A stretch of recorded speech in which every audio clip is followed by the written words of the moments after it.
religion has been the language and the container of these traditions of meditation, spirituality that have been written down and passed on through the generations. Certainly, there is some language that is very literal, which divides religions and divides cultures when things are taken literally. But if you feel the spirit of religion, you can follow the thread back to authentic awakening. Anyone has the potential, whether they have belief or no belief, because awakening is inherent within our human consciousness just by our human birth. So whatever you call it and whatever language is used, there's certain principles that seem to be the same throughout these different religions and spiritualities and meditation traditions. When I was younger, this understanding was mainly available in the Eastern spiritual traditions. It was available in the Western traditions, but it was so disguised and codified in those traditions as to be almost inaccessible. So many people of my generation went physically, or at least intellectually, to the East to find this understanding. And Eastern culture, by comparison with Western culture, is exotic. And so this understanding acquired a flavor of the exotic from the cultures in which it was expressed. And many people, myself included, thought as a result of this that there was something exotic about the non-dual understanding, that it required some extraordinary way of life. You had to give up family life or grow your hair or get a special name or subscribe to some kind of teacher or tradition or engage in strange practices. All these kind of things which had nothing to do with a core understanding, and they were to do with the culture in which the understanding was expressed at a particular time. So now the understanding has been completely divested of the traditional cultural packaging in which many of us first heard about it, and now just the essential understanding is available in a way that enables us to carry on leading our lives exactly as they are. Family life, work life. It's not necessary to make any external changes in one's life. The challenge we have on this planet is that we think there's more than one essence. So we live in a world of what I would call duality. There's male and female, black and white, big and small, fast and slow, up and down, here and there, before and after. But in fact, there's only one thing. All things are one thing. And there is only one thing. So it turns out that when we look deeply at everything, we see that here and there, big and small, fast and slow, up and down, left and right, male and female, are all the same thing, simply expressing different characteristics, but in no way separate from each other. I believe that all of us are individuations of God. I believe that God exists in, as, and through every human being, and for that matter, every sentient being in the cosmos. So I see then that I am in relationship to God as a wave is to the ocean. A wave is no different from the ocean. It's simply an arising of the ocean in individual form. And when that individuation is complete, the wave recedes back into the ocean whence it came, to arise again on another day. And so I believe that we are all individuations of divinity. And when we see everything as divine, we change our relationship with everything, and everything becomes different in our experience. That's how the world changes.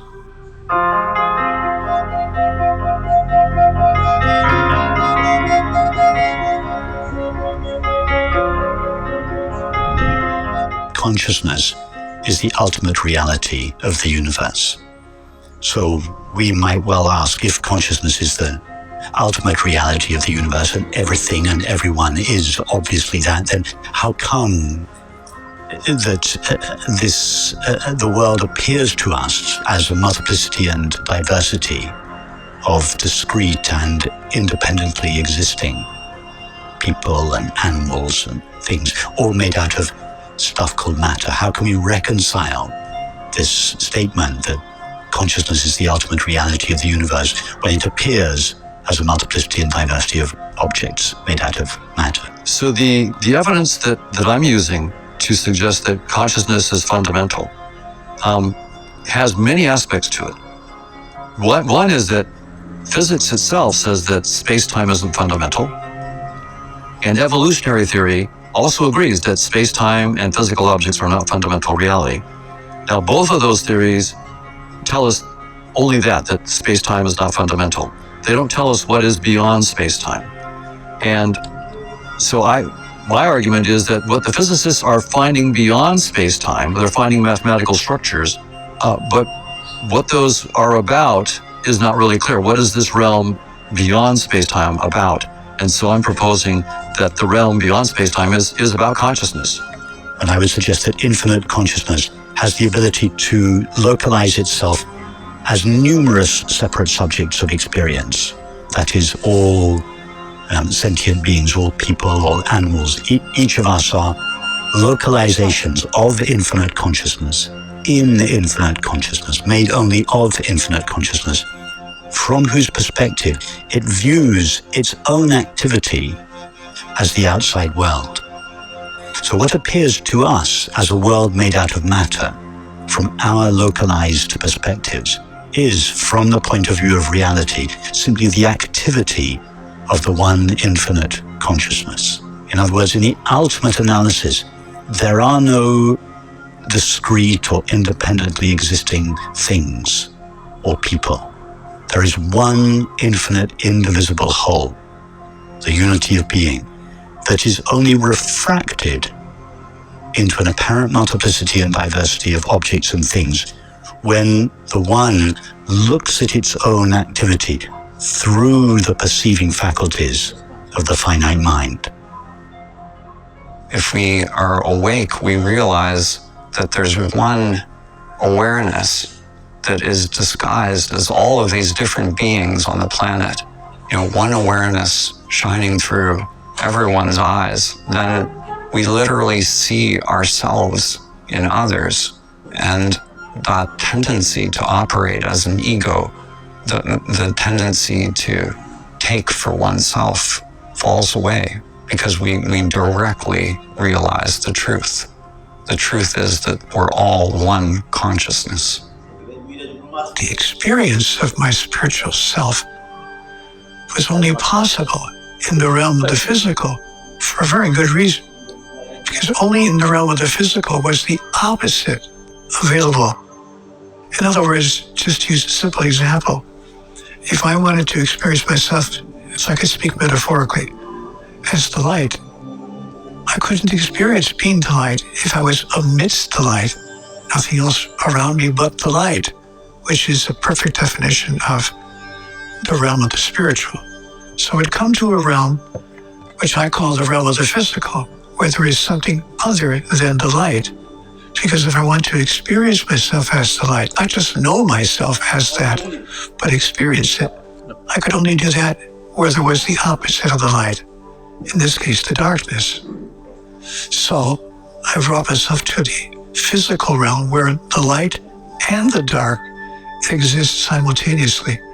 And then in that outward expression of myself as the light, I could be who I really am.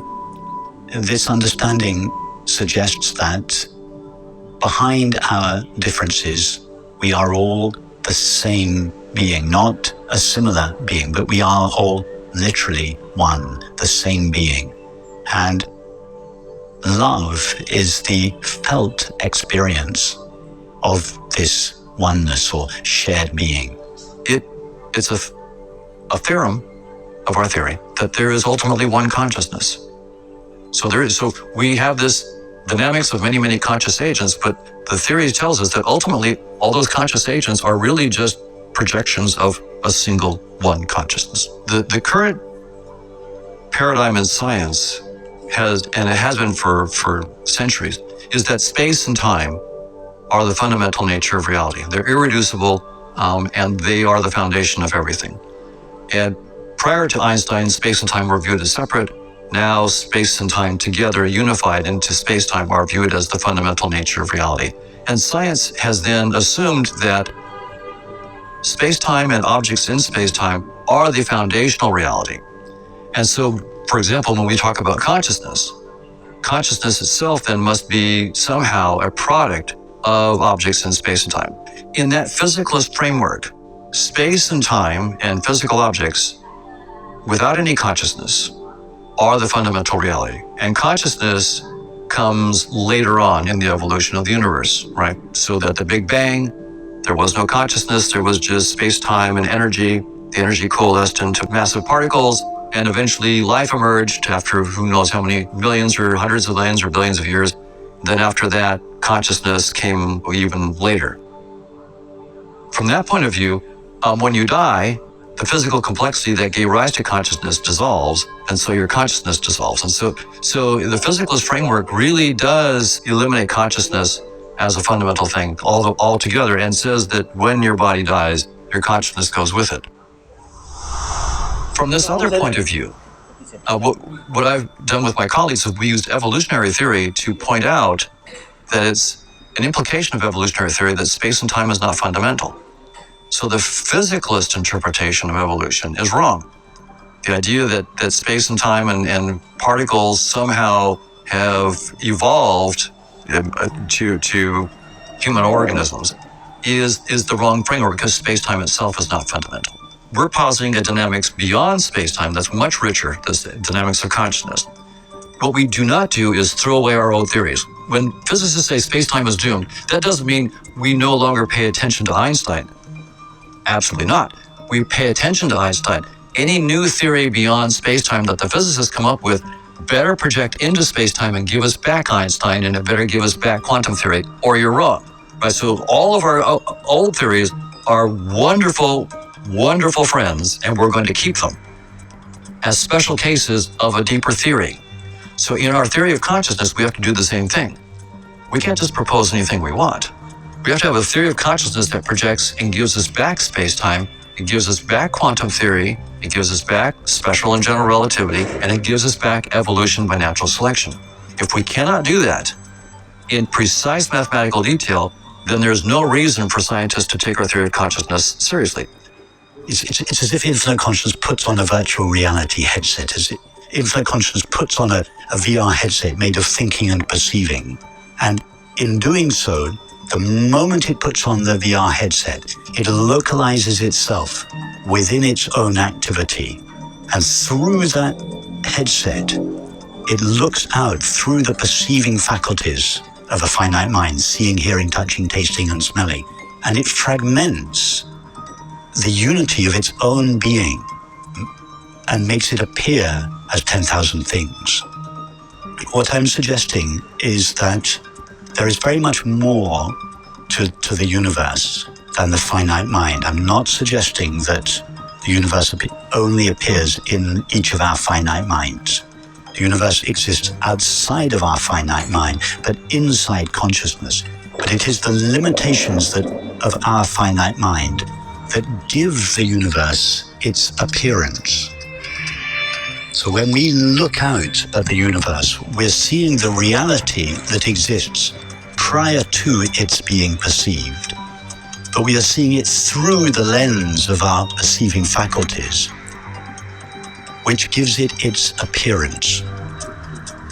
So the idea of awakening in many spiritual traditions has been the idea that what we have taken as reality, objects in space and time, our physical bodies and so forth, is not the final reality, that there's a much deeper reality, a reality of consciousness that transcends space and time and physical objects, and that we're not divorced from that reality. That reality is, in some sense, the essence of what we are. And so awakening is awakening from the illusion that I'm just a little body in space and time to the fact that I'm, in fact, the author of everything I see inside of space and time. I create it on the fly as I look and perceive.